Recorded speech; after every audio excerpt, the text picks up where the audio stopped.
আসসালামু আলাইকুম দর্শক, আজ রবিবার ৮তম রমজান। সপ্তাহের রবিবার অর্থাৎ বৃহস্পতিবার এই 2 দিন ঢাকা শহরে প্রচণ্ড জ্যাম থাকে।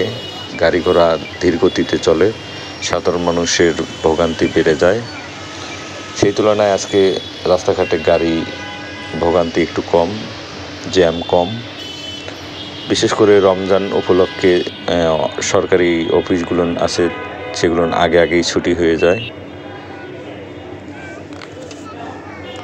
যারা আমার চ্যানেলে নতুন তারা চ্যানেলটা অবশ্যই সাবস্ক্রাইব করবেন।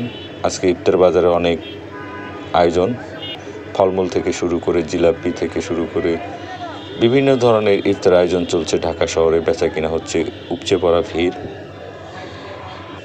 প্রায় 4টা থেকে এই ধরনের বেচা কিনা শুরু হয় ঢাকা শহরে।